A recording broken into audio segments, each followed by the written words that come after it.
Coucou mes vies, j'espère que vous allez bien. Bienvenue dans cette nouvelle vidéo YouTube. On s'est pas vu la semaine dernière parce que j'ai pas d'excuses tout simplement, mais on ne s'est pas vu la semaine dernière, mais on se voit aujourd'hui, donc tout est rattrapé et on se retrouve pour une vidéo plus chill que le vlog d'il y a 2 semaines, un truc vraiment cool. On se retrouve pour faire un mes favoris de Stockholm. C'est-à-dire que ce mois d'octobre, je suis allée partout, sauf dans ma ville, voilà. J'ai fait le tour de Stockholm, j'ai pris le train 10 000 fois pour aller à Stockholm. J'y suis allée une première fois avec mes copines, comme vous avez vu sur le vlog que j'ai posté il y a 2 semaines. Ensuite, mes parents sont venus, donc j'y suis retournée pour passer 5 jours avec eux. Et Jules est venu, donc j'y suis retournée pour qu'on puisse passer une journée, une nuit, une journée à Stockholm. Voilà.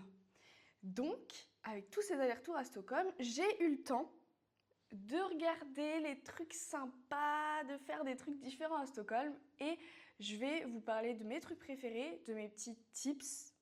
Je parle surtout en termes de logement. Et vous parler un peu de mes îles préférées, parce que si vous ne savez pas, Stockholm, c'est composé de plusieurs petites îles. C'est un petit peu une archipel. Et vous parler des visites qui sont sympas à faire sur ces îles, vous donner mes préférés et aussi vous parler des petits avantages et inconvénients qu'il y a à Stockholm. Vraiment, en fin de vidéo, on va venir dessus, ça va être très rapide. Voilà mes tips que je vais appeler les ILO tips. Voilà. Et ça va être surtout pour ce qui va être du logement. Avec mes copines, on a dormi en hostel, alors qu'avec mes parents et avec Jules, on était en hôtel. Donc bref, deux choses très différentes, mais il faut savoir qu'à Stockholm, les hôtels, ça coûte super cher, mais vraiment super cher. Avec Jules, on a payé 80 € la nuit pour deux, dans une chambre sans fenêtre. D'accord? Un KGB, ok? La chambre était bien, c'est pas le problème, l'hôtel était bien, mais juste 80 € la chambre pour deux, sans fenêtre. Bon. Mais on était bien placés. Donc c'est qu'une question de choix à faire. Vous pouvez payer 80 € une nuit d'hôtel ou alors en hostel, vous allez être aux alentours, je pense, de 25-30 € la nuit. C'est ce qu'en tout cas nous on a payé avec mes copines pour une chambre 6 personnes en hostel excentré de la ville. Après c'est deux conforts différents, je veux dire, là l'hostel c'était sympa parce qu'on était que entre nous, vu qu'on était 6 filles à partir et qu'une chambre c'est 6 personnes, on a réservé la chambre entière. Maintenant effectivement si vous êtes tout seul dans une chambre, bon, c'est juste une façon différente de voyager. C'est très sympa à faire, cela dit, puisque ça coûte moins cher, la literie était vraiment bien. Enfin, je veux dire, ça rivalise avec un hôtel en termes de confort, c'est pas le souci. C'est juste une question si vous préférez voyager de façon un peu plus roots ou si vous voulez vraiment un hôtel pour vous poser. Mais je pense que ça dépendra aussi de combien de temps vous restez sur Stockholm. Maintenant, en termes de visite, alors il faut savoir que Stockholm, c'est vraiment plusieurs îles. La plus grosse île, en fait, ça va être Norrmalm. C'est vraiment l'endroit où vous allez retrouver la rue hyper commerçante avec toutes les boutiques, la gare. Je dirais que la majorité des choses sont à Norrmalm. Ensuite, vous avez Gamla stan, l'île historique de Stockholm. Donc là, vous allez retrouver le palais royal, l'église allemande et la cathédrale, ainsi que le musée Nobel. Enfin, vous avez tout un tas de petits trucs concentrés sur Gamla stan, c'est très joli. Au sud, vous avez Södermalm. Donc Södermalm, c'est ce qu'on apparente au Marais à Paris, vous voyez. Le petit quartier un peu bobo, les friperies, les ci, les ça et tout. C'est vraiment Södermalm, mais c'est très sympa comme quartier. Je l'ai fait plus avec mes copines et pour le coup, c'était sympa. Et vous avez aussi Östermalm qui va être à l'est de Norrmalm. Östermalm, c'est vraiment le quartier bourgeois par excellence. Vous allez retrouver toutes les boutiques de luxe. Toute l'architecture va être très jolie, vous voyez. Vous allez aussi avoir les halles qui sont magnifiques. Vraiment, allez y faire un détour parce que c'est magnifique. Vous pouvez aussi manger dedans, donc c'est trop sympa comme ambiance. Et vous avez d'autres petites îles et une autre très grande île qui s'appelle Djurgården. Djurgården, c'est une île hyper naturelle et c'est une île sur laquelle il y a énormément de musées. Vous allez notamment retrouver le Vasa Museum qui est, je pense, le plus gros musée de Stockholm. Vous allez retrouver le ABBA Museum, le musée des Vikings. Qu'est-ce que j'ai marqué d'autre? Vous allez aussi retrouver musée Skansen. C'est un musée extérieur super grand qu'on n'a pas pu faire avec mes parents puisque les horaires d'ouverture en hiver sont... Enfin en hiver, vous avez capté, ici il fait nuit à 15 h, donc voilà. Dans cette période de l'année, les horaires d'ouverture sont restreints, mais c'est sur ma liste des choses que j'ai vraiment envie de faire. Voilà pour la petite présentation rapide de Stockholm. Maintenant, je vais vous dire un peu ce que je trouve. Si vous partez pour un petit week-end ou un long week-end, je vais vous dire, selon moi, les trucs hyper importants à faire. Déjà, il faut savoir qu'à Stockholm, la majorité des choses ici, ça se fait à pied. Après, vous avez les muséums, bien évidemment, que vous pouvez payer, mais je veux dire, c'est de la visite de ville, donc vous marchez énormément. Et moi, c'est ce que je vous conseille de faire, parce qu'il y a plein de choses où vous rentrez pas dedans, c'est seulement beau à voir, notamment à Gamla Stan. Vous savez, les fameuses maisons colorées comme celle-ci, c'est à Gamla Stan que vous allez les trouver. Donc, moi, je conseille de faire un tour complet de Gamla Stan en général, parce que c'est très mignon. Vous avez aussi une petite rue commerçante, vraiment attrape touriste à fond, mais très mignonne. Et vous avez tout un tas d'architecture très cute, très jolie. Donc, moi, je conseille de faire Gamla Stan. Après, avec mes parents, on a visité le Palais Royal. C'était hyper intéressant, moi j'ai beaucoup aimé.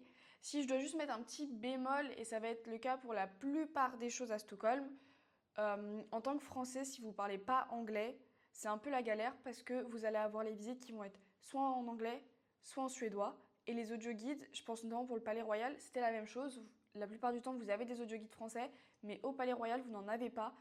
Donc, je pense que le Palais Royal, ça va être hyper intéressant si vous ou quelqu'un de votre entourage qui est avec vous parle anglais. Mais Gamla Stan vaut vraiment le détour. Vous voyez, j'ai mis 2 petites étals à Gamla Stan, parce que d'après moi, c'est inévitable de passer à Gamla Stan pendant un séjour à Stockholm. Dans tous les cas, c'est littéralement au centre de Stockholm, donc vous allez y passer.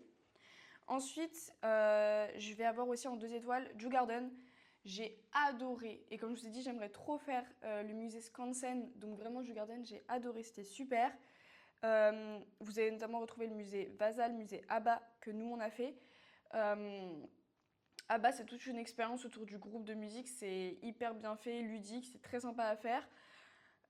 Et le musée Vasa, c'est beaucoup plus sérieux, je vais dire, mais ils ont réussi à rendre ça hyper intéressant. Je vais pas vous raconter tout, mais en gros, c'est un bateau des années 1600 qui a été retrouvé en 1900 et qui est en très bon état. Il est gigantesque. Et si vous venez à Stockholm, tous les gens de Stockholm vont vous dire un par un, il faut que vous alliez au musée Vasa. C'est le plus beau musée du monde, vous ne reverrez jamais ça. Maintenant, si vous n'avez pas énormément de temps à Stockholm, peut-être que c'est plus intéressant pour vous de faire seulement un tour rapide de la ville, même si je conseille de faire le Vasa Museum. Mon dernier quartier que j'ai vraiment fait, c'est le quartier de Södermalm. Avec mes parents, on est allé au quartier de Sofo, qui est à Södermalm. C'était complètement un flop. Je vais pas vous mentir, on était censé aller dans un quartier vraiment, vous voyez, bobo à fond, parce que Södermalm c'est bobo, mais Sofo c'est censé être genre l'épicentre du bobo. On y allait trop tôt, il faisait pas un super temps, enfin tout n'était pas réuni pour que ça se passe bien, mais en gros à Sofo vous êtes censé avoir plein de petits cafés, de petits bars très mignons, une ambiance vraiment sympa, voir des maisons, c'est tout un tas de logements très jolis à voir, puisque Södermalm il l'appelle ici le petit New York. Je vous confirme, c'est le tout petit New York. Mais pour la vibe bobo, la vibe des bâtiments, etc., on va dire qu'on les comprend. Maintenant, voilà. À Södermalm, en tout cas, ce qui vaut vraiment le détour, vous voyez, hop, 3 petites étoiles, je vous montre encore, c'est les points de vue. Je vous mettrai le nom des 2 points de vue parce que impossible que je prononce les noms. Et je vous mettrai les photos qu'on a prises de là-bas, mais faire un point de vue à Stockholm, que ce soit dans la journée ou le soir, je pense que c'est inévitable. Vous avez la vue sur tout Norrmalm et Gamla Stan, c'est vraiment super joli. C'est un peu ce que moi j'ai préféré. Comme je vous ai dit, Djurgården, j'ai adoré. L'île au musée, c'est trop génial. J'ai kiffé Djurgården. Et je sais pas, l'ambiance, tout, c'est super joli. Les points de vue, Djurgården, mes choses préférées. Et on a fait un tour de bateau avec mes parents, un tour de 2 heures où on va vraiment beaucoup plus loin que Stockholm, on va dans toute l'archipel, c'est très sympa. C'est très très sympa. Bémol encore une fois, la guide est seulement en anglais, mais c'est quand même hyper intéressant. Je veux dire, elle explique tout plein de choses sur Stockholm, l'ancien Stockholm, le Stockholm moderne, toutes les archipels qui entourent. Elle explique le mode de vie des gens qui vivent ici. C'est hyper intéressant à faire, moi j'ai beaucoup aimé. On n'a pas eu le meilleur temps pour le faire, mais vous voyez, on était dehors avec des petits plaids. C'était très sympa, vraiment. Moi j'ai absolument trop aimé et je pense que si vous restez un long week-end, ça peut être hyper intéressant de le faire. Ça permet de découvrir des choses, d'apprendre des choses, tout en voyant des choses différentes de Stockholm, parce que Stockholm c'est que de la marche. Donc là, le tour de bateau, vous voyez vraiment des paysages différents et d'après moi, ça vaut vraiment le détour parce qu'on voit un peu plus la Suède en termes de campagne, avec, vous voyez, les petites maisons de vacances des Suédois, etc. Enfin, c'est très joli. Je vous conseille de faire un petit tour de bateau si vous pouvez vous le permettre et si vous avez le temps de le faire, bien évidemment.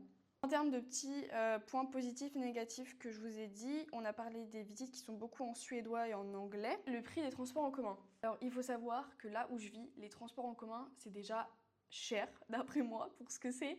Je paye... Laissez-moi réfléchir. Je crois que je paye 31 couronnes. 31 couronnes pour 1 heure, vous voyez, de ticket de bus. Ce qui fait genre 2,80 €. C'est excessivement cher, excessivement cher. Mais à Stockholm, c'est un autre level. À Stockholm, vous êtes à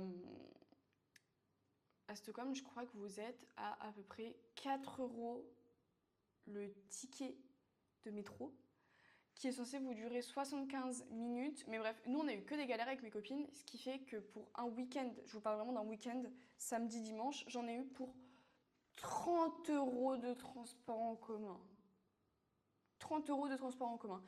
Dites-vous, même à New York, ils n'osent pas mettre ce prix-là pour 2 jours. Le prix des transports en commun, c'est super cher, mais c'est... Comment dire? Putain, j'ai perdu le verbe. Disons que puisque la ville est relativement petite pour une capitale et que vous pouvez faire la majorité des choses à pied, c'est ok. C'est ok. Je sais que du coup j'ai payé super cher avec mes copines parce qu'on a pris les transports, mais avec mes parents on les a pas pris une seule fois et pour le coup genre on a fait des kilomètres à la journée, hein. On a charbonné, mais je veux dire sans courir, en prenant le temps, sur 5 jours, on a largement eu le temps de faire tout ce qu'on voulait faire à Stockholm. Je vous ai dit aussi, vous faites énormément de balades, genre dans Gamla stan, Södermalm, vous faites quasiment que de la balade en réalité, donc c'est aussi avantageux parce que ça ne coûte rien.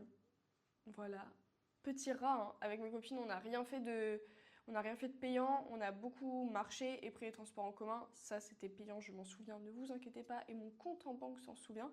Mais ce que je veux dire, c'est qu'on n'a pas fait de visite de musée ni rien, et au final, on a quand même pu bien découvrir la ville en faisant plein de trucs différents, donc c'était hyper sympa. Bref, pour faire un petit point final, je vous ai parlé de mes favoris, de ce qu'on a fait avec ma famille, avec Jules, avec mes copines, des petits points positifs, négatifs que je trouve à redire sur Stockholm. Mais dans les grosses lignes, j'adore cette ville. Stockholm, ça a trop une bonne énergie, c'est trop bien. Le seul problème de Stockholm, en fait, c'est que c'est trop au nord et que du coup, le soleil se couche trop tôt en hiver. Mais finalement, c'est juste le problème de la Suède en général, donc on accepte et notre cœur reste ouvert. Mais moi, j'ai adoré cette ville. J'y retournerai avec plaisir. Je vais essayer d'y retourner à Noël parce qu'apparemment, ça vaut trop le détour avec les décorations. Donc, je vais trop y passer avant de rentrer. En automne, c'est hyper sympa. Vous avez toutes les couleurs très automnales, les arbres, les feuilles qui tombent, les petites lumières et tout du soleil qui se couche. C'est hyper joli. Si vous avez de la chance avec le temps, vous aurez du soleil et ça fera vraiment du bien parce que pour le coup, si vous venez en automne, même en octobre, je vous conseille de vous couvrir. Parce que si en France, en octobre, ça va encore, ici, à Stockholm, avec le vent, on se les pèle. On se les gèle complètement. Mais ça n'empêche que j'ai passé des très bons moments à Stockholm. J'ai trouvé ça trop génial. Je vous conseille de venir, d'y faire un petit tour, de passer me voir en même temps, ça me ferait très plaisir. Et voilà mes vies, on arrive donc à la fin de cette vidéo. J'espère qu'elle vous a plu. Si c'est le cas, n'hésitez pas à liker, commenter et vous abonner. Dites-moi si vous avez d'autres questions sur Stockholm ou la Suède en général. J'essaierai soit de me renseigner, soit d'y répondre directement. Si vous avez aussi des requêtes de vidéos, bien évidemment, je suis à l'écoute de tout. Même si j'avoue qu'on a déjà un planning très chargé jusqu'en janvier, je prends vos idées et vos recommandations. Donc voilà, j'espère juste que cette vidéo vous a plu. Et moi, je vous fais des gros bisous et je vous dis à la semaine prochaine.